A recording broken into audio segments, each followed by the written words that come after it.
Sanibonani, welcome back to enye video. Ngiyabonga kakhulu ungene. Thank you very much. Ungakhohlwa ukusubscribe mangabe kenza njalo, please do so, like video, subscribe, share ubuke nama ads mangabe aya pop up. Okay, now asikhulumeni ngodaba ke Luka Brown Mokgotsi.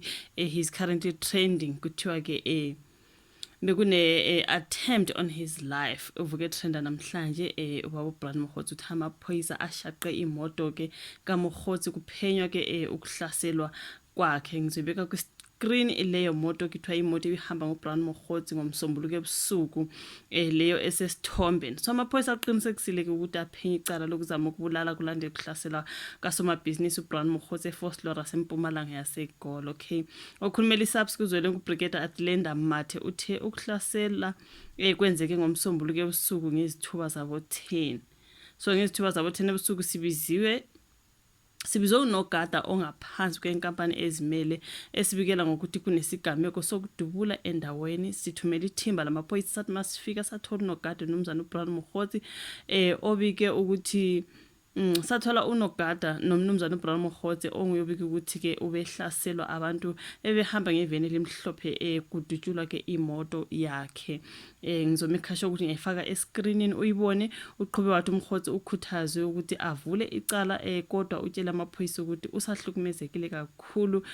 Uthe ubezizwa engaphephile, usithembisa ukuthi ke ngehora lesi-8 ekseni uzoziveza esiteshi samaphoyisa aseForslorus ukuze avule icala ke ngokusemthethweni. So siphenya icala lokuzama ukubulala kwamanje kanti sesiyithathile imoto. Ngesikhathi sithola umbiko ngezithuba zabo 10 ebusuku sithumele ithimba longoti bezobunhlolo ukuthi liqoqe ubufakazi obuphathekayo obuzosiza ukuthi sixazulule leli cala nokuthi empeleni kwenzekeni laphaya.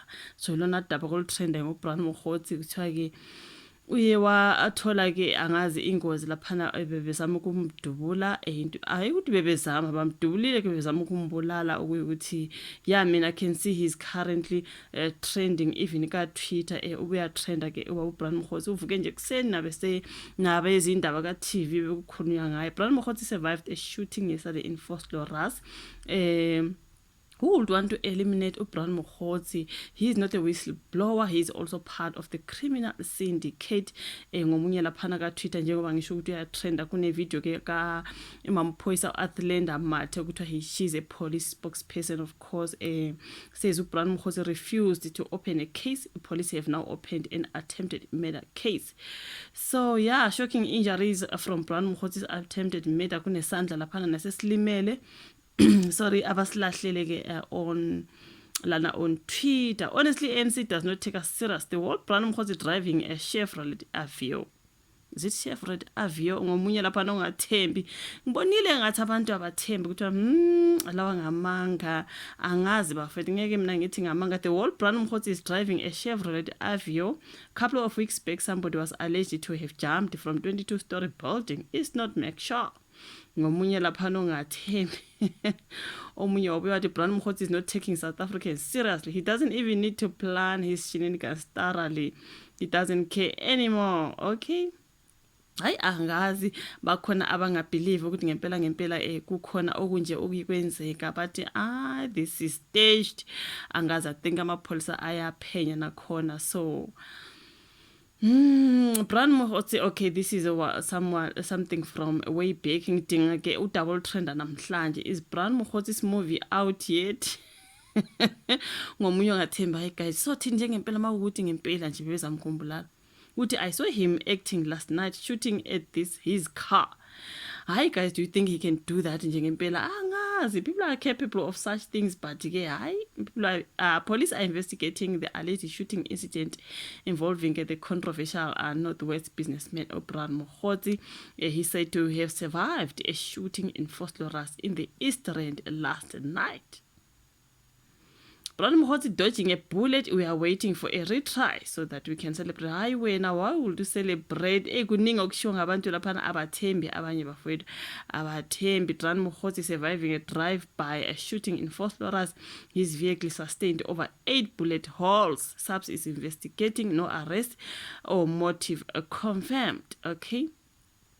So ya kuningi bafethu ke kuthiwa ke uye wahlangabezana nesimo esifana nalesi uBrand Mokgotsi okwathiwa ke useduze kakhulu nobaba uSenzo Mchunu kwashiwo okuningi ngabo behlanganiswa ke noVusumuzi Matlala manje kune drama yakhe noFikile Mbalula ngathi uzomvulela icala ke lokuthi ethi yena ke allegedly the unaliving of uBhozwana kuningi nje Fikile Mbalula. There's a story ngisibonile ka Sunday World about Fikile Mbalula coming for Brand Mokgotsi after he alleged ukuthi yena he was involved in the unaliving of abantu, and wow, uMbalula uthi hayi khona ke ngiyamdinga and akatholakali something like that, engathi ufuna ukumvulela nje icala lokumqambela amanga into ekanjalo. Ukhona saw the businessman Brand Mokgotsi, part-time syndicate runner, full-time Houdini ducks the authorities to a secret location only to dodge bullets from faceless people while driving a Chevrolet. The whole script looks too cooked to pass any forensic test. Angazi bafethu, angazi. Ever since Joram Corners exposed these guys, we won't believe anything that happens to their life because they have failed to be leaders. They chose corruption. Whatever happens to them, they deserve it. Ngomunye laphana, Brand Mokgotsi is lying about this attempted murder in front of our eyes. Bakhona bala abantu ukuthi ubabona Tim Thetho washona. Ngibona abantu belokhu bethi he's alive. Nangu ku Brand Mokgotsi kuthiwa udutshula abantu bethi he's lying. Kuningi nje laphana bafethu. Mina ngazi akushuvo la ka comment section ngodaba luka Brand Mokgotsi nokudutshula kwabantu bathi this is staged, we do not believe it, but ilona daba ke olutrenda kumanje ubaba Brand Mokgotsi. Hayi kuningi. So thoughts laphana ka comment section, ungakhohlwa ukulike video, usubscribe, ushare bese siyabonana kwezayo. Bye.